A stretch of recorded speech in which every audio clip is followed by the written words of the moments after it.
Welcome, friends! Your favorite degenerates, Krista and Jason, are at it again! Let's celebrate the day! What's the situation, Degenerate Nation? What's happening, degenerates? So, we're at the Florida Brewery. We've This is gonna invited be some awesome. friends, so whoever shows up, shows up. We're going to do a brewery tour, and we're going to try some of these delicious beers out here. Yes. Florida Brewery is in Auburndale. So it's about 45 minutes, an hour. About an hour from the house. East of Orlando. And so I think if you wanted to get off the beaten path and try some good local beer, this is probably a good stop for that. So, yeah.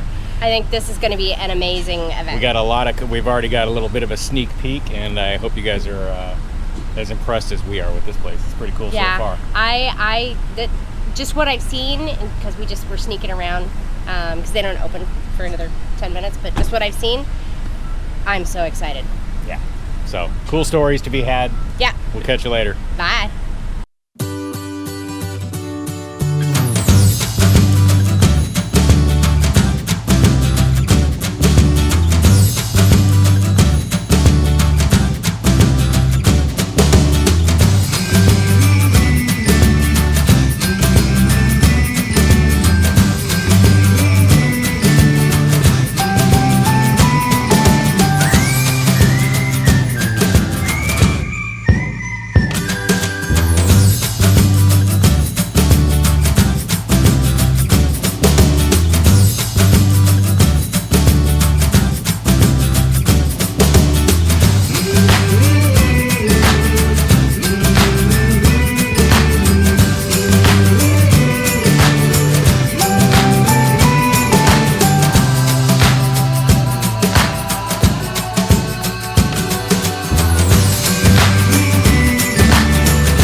Kind of where you walk in from a plant side, and then we'll walk through. Okay. Unfortunately, nothing's running today, but it was still good. Thank you. Yeah. I need to get that for my son. So all up here, basically we have a receptionist, and then during the week it's all production. So we don't have anything open to the public during the week besides people coming to fill their growlers or buying kegs, which we do allow people to come. And we just walk them to the back. All right. Nice. Really? Mm-hmm.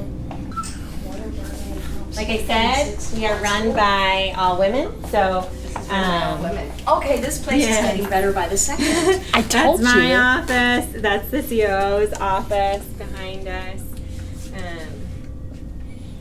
I love that. We're And very you said your brewmaster is a female Our as well. brewmaster, she's a female. She started with us 7 years ago and was an intern at UCF. And then she came to work in our quality department, but loved beer so much that we were like, let's send you to Germany. So she learned German for a year, and then she went to Germany for a year and went to become a certified brewmaster, and then came back to us. So That's amazing. she loves life. Girl power. Decorative. Big time. Right? Yes. I love that. We don't look like a traditional brewery. No, you can tell. I mean, it's got the That's typical awesome. touches. Love. We put love into everything. Exactly. Our employees have been here a long time. Most of our employees have been here through different ownerships, which is what makes the quality of our beer and consistency like the biggest thing that we have going. They're our biggest asset. Our filler operator, Harry, is from here, and he's been here for 30 years working here. So he's been through like 4 ownerships. Wow. And I just love it. Wow. This is our bottle filler. So our bottle filler runs 750 bottles per minute, about 1,000 cases per hour. Right here is our can filler. Our can filler is a little bit smaller. It runs 450 cans per minute, or about 600 to 700 cases per hour. Besides beer, we do also make some other things. We make Malta, which is a barley-based non-alcoholic beverage. And And then we make mixers for a company up north, a ginger beer and a blood orange ginger beer, which is used for cocktails. So we do pasteurize all of our beer except for the kegs because of the fact that we're shipping it internationally and to keep some of that quality and consistency between heat elements. This is our rinser, so everything kind of comes from the back end, travels through conveyors up on the top. Everything gets rinsed and then goes through to the fillers. So either the bottle filler or the can filler, depending on what line we're running. Right here is where everything gets date coded. So everything will run through here, get date coded, and then our hoist machine is what's rejecting low fills. So it's checking for levels and then rejecting everything that's not the proper fill level. So we do about 110,000 barrels of product per year, or about 2 million cases. So this back here is our beer case erector. So the cases get formed, they go down this conveyor, through there, and then the beer gets dropped in, and then it goes through up to the palletizers, gets palletized, and then moves to the warehouse.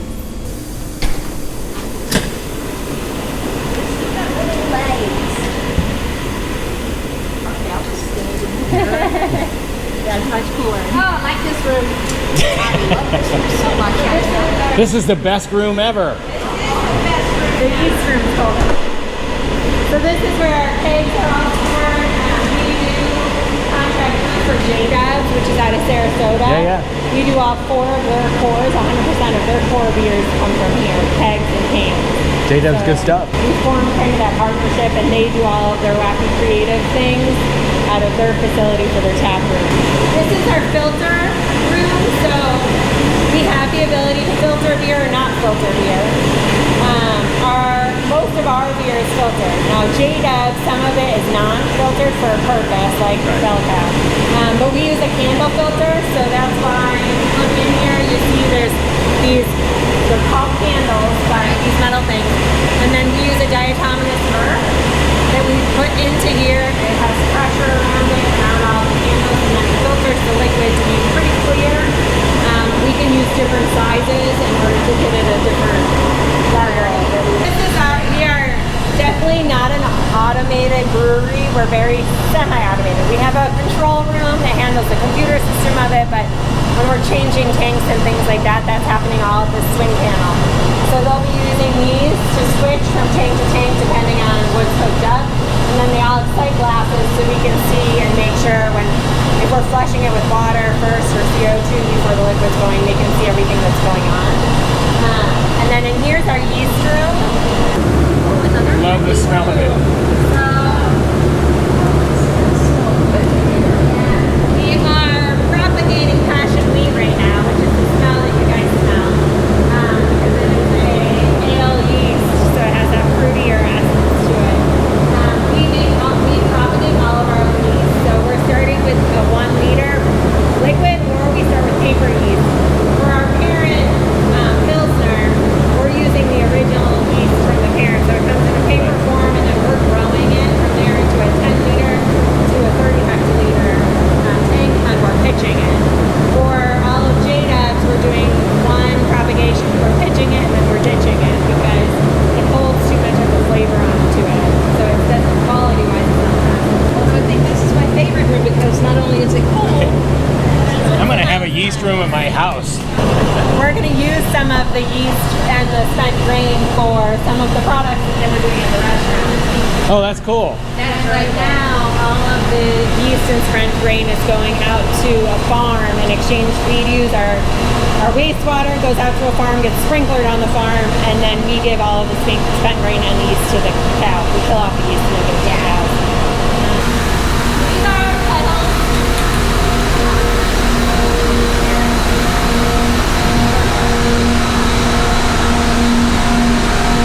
Each kettle, we typically are doing about a 300 barrel or 240 hectoliter brew is our minimum size that we can do. But then we can go all the way up to a 700 hectoliter or 600 barrel brew.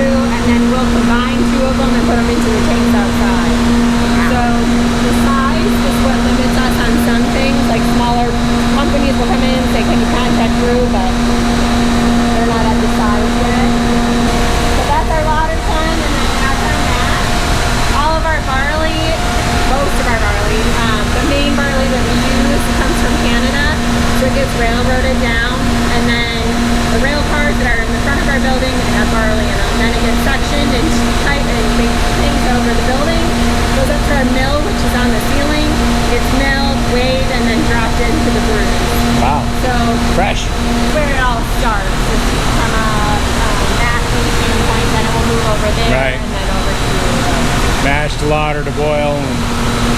all of these are our adjunct tanks, which are pretty much all used for Malta and not for beer. Our Polar beer and Gator Lager are 100% barley based with no adjuncts, so we stay away from using high Malta. Pardon? Yes. We only run Monday through Friday typically. We try not to have them work on the weekend, right? And we only run one shift.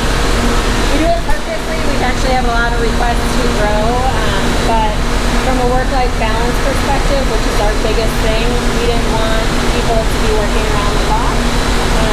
And when we had, originally there were 2 shifts, and we cut it back to 1 because we noticed a lot of issues with switching from one shift to the next, with a lot of loss of communication and things like that. So we've combined efforts, and it's actually made things a lot smaller. We also shut down for all holidays, and then we shut down from 2 days before Christmas Eve to New Year's Day and do a full paid company shutdown for everybody because we want all of the employees to spend it with their families and here at home. What a good business plan. What is the matter with you guys?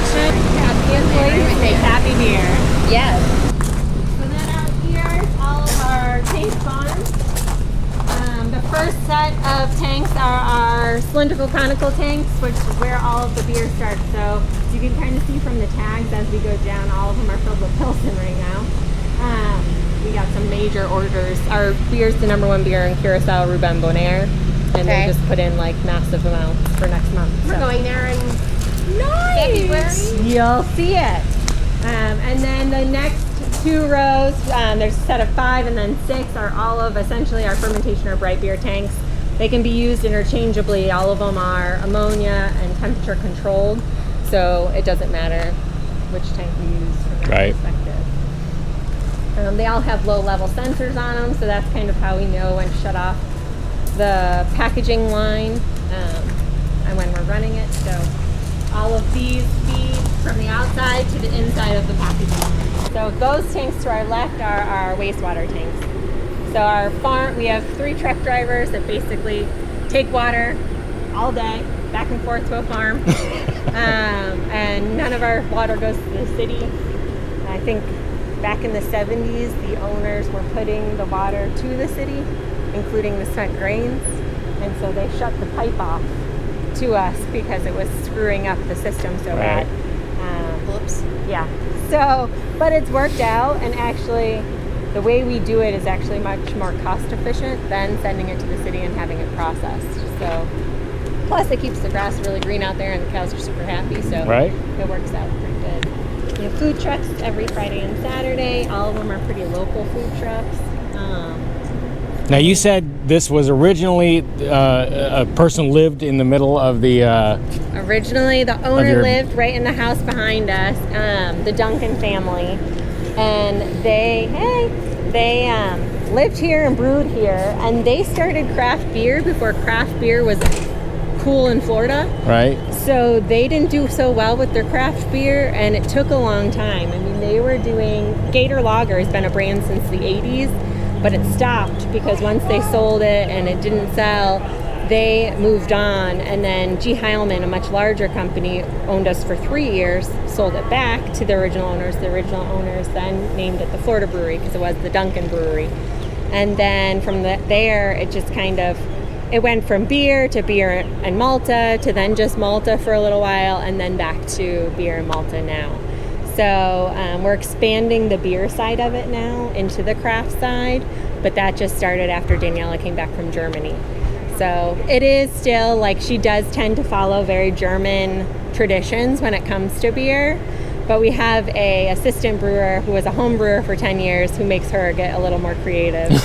Yeah, he's a home brewer. That sounds like a good combo. It is a good Right? combination. All of the graffiti was done by an artist out of Sarasota. I met him when I actually was with met him through J-Dubs and just loved him. And he came up here for a week and we basically said, go for it. Like, paint whatever you want. Do your thing. Figure it out. Awesome. And Express so even yourself. to the crown that's hanging above our kettle over there, he's like, can you just, I'm going to take a picture of you pouring a beer, and he hand graffitied that. Oh wow, I thought it was a Super picture. They're like, wow. That's awesome. And then the copper kettle that you'll see back there, half of it's in the front of our building, half of it's back here. Yeah, yeah. That's original to the original owners, and it was being used up until the 1990s. Wow. So instead of scrapping it or figuring out what to do with it, we turned it into kind of like a centerpiece. Now, one thing I noticed, and I've only tried 5-a-year beer so far, Yep. is that they seem to be based on drinking beer in Florida too. Where I Yes. go to a lot of breweries, and there's this big, giant, high ABV, big hazelnut stout, blah blah blah. Yep. And all of yours are real approachable for hot weather. Yes. So our whole motto is a taste of the Florida lifestyle. So we wanted our beers to represent something that you would be doing while you're in Florida. So Gator Lager is supposed to be based off of a beer that you would be drinking, tailgating, fishing, Right. barbecuing. Beach Me Up is for the beach. This is the first drink it brewery we've all been to where it's day. like, I get it. These are beers that are supposed to be drank here. Yep, floating on a river because there's a big following of the people who go to the chain of lakes and float on their tubes and everything. So we went kind of with the orange groves behind it, so we kind of pulled that in, like the orange and the floating at the same time. So that's where we come up with a lot of our things. We had a beer called Chillin' on a Deck that we'll be bringing back. Express yourself. It's more of just like your morning, like, hey, have a beer in the morning. Right. You're fine. So yeah, we wanted it to be approachable because of the area that we're in, but also to give those people who are traveling and tourists like the feel of, I could drink this all day and this reminds me of Florida. Yeah. Thanks for the But tour. I'm glad you got all of that from our viewers. Call me. We were sitting there and I was looking at it. We're tasting. I'm like, all of these beers are designed to be drank right here. Yes. Hi, how Not are waiting you? for. I'm not waiting for a cold night Exactly. where I can whip out this big giant Imperial Baltic Porter, blah blah Yep. blah. You know, Exactly. all of it. Fantastic. You guys got it, and I love it. I bet the rich folks in there are fancy dining cars. They're probably smoking faggots, making big cigars. But I know wherever we go, I know I've been free. But those people keep on losing, and that's what drives me. Begging these boys and free my soul. I wanna get lost in your rock and roll.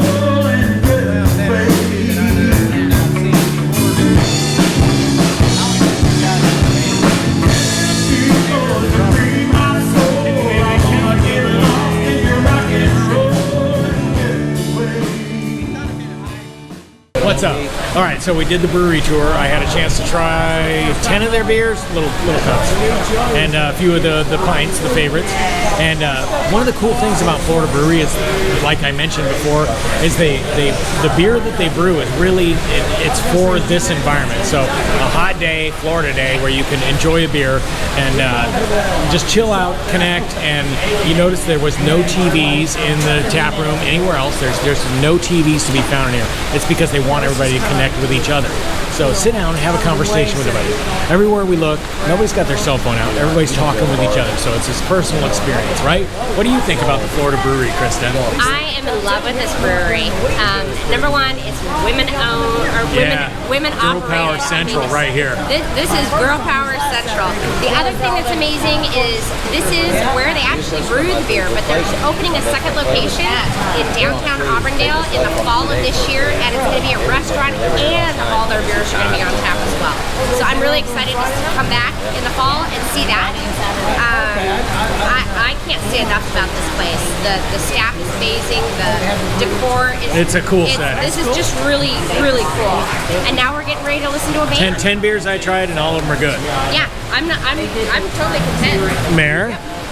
Hi. You may know Mare from bit. Degenerate Nation bit. and her own channel. A little bit. What do you think? I love it. I mean, it's definitely a Florida brewery. It's Definitely. all Florida. It's homey. It's comfortable. It's got that small town. Everybody knows everybody feel. Right. I do love the women owned and operated. That's awesome. Awesome. And especially in this industry, which Absolutely. I mean, And the story of their brewmaster. yeah, handpicked, sent to Yes, Germany. That's just a really great. Plus, I think it's really cool. They're right next to the railroad line, so all their barley comes in straight off. Right. That's pretty cool. Straight to them. And they used a local artist for all of this, which is epic. Right? I love the art. I do. I love it. Yeah, I thought that painting up there was actually a lithograph or something, but it was hand painted. So that's pretty cool, right? That's awesome. Right. But this guy's good. Yeah, he's really good. I think it's just really great. Yeah. There's just so many small things and little touches all over this community space, and you see that throughout the entire brewery, how they've really specialized in making each area just perfect. I just can't say enough. So I guess we'd really need to thank the Spikers for actually turning us on this place. Doug, tell us what your opinion of Florida Brewery. I mean, I know you dig it, right? A friend of mine, Clayton, turned me on to it. He's my best friend, and kept getting me, come on. I'm like, no. We came. It's a great little place, man. I mean, small town people, you know, even out of town. But the beers are like perfect for Florida weather. I mean, this is the first brewery I've been to that's like engineered beer for us. I mean, we do two different beers and mix them together to get like if you want a craft beer of Corona, you put, you know, two of their good beers together and that's what you got. They actually know how to mix some of the beers different if you want a certain taste. So that's kind of cool. So if you're a Bud Light guy, they can maybe take a little bit of this one and this, and if you like a heavier beer, so they'll work with you too. You walk in and tell Really drinkable beer. Yes. I mean, you can pretty much drink everything in there. It's good. I like it. I like Cindy. their grapefruit. Florida Brewery. So we were noticing the beer is definitely brewed for us at this location. It's not some big, heavy, giant ABV, you know, big stouts. All of it's really drinkable, hot weather beer. Cool location, owned by ladies or operated by ladies. Just really cool. So thank you. I love it. Thank you. Thank you. Nowhere. You can look. She's got the grapefruit. Yeah, the grapefruit is phenomenal. Really good. It's called Beach Me Up. Love and then that mine's kind of like what Doug's drinking. You can tell the difference in the colors, but amazing. Yeah, thank you. So, Doug and Cindy, good call on that one. Appreciate it, man. No problem. Bring us home, Krista. And yeah, okay, I tried a beer finally that I could drink. Their grapefruit beer is totally drinkable. I would drink, and I don't drink beer, and I would drink that a whole glass. However, I'm driving. So, without further ado, thank you very much to everybody for being here, and all you degenerates, have an amazing day. They're waving. Celebrate the day. Everybody's waving.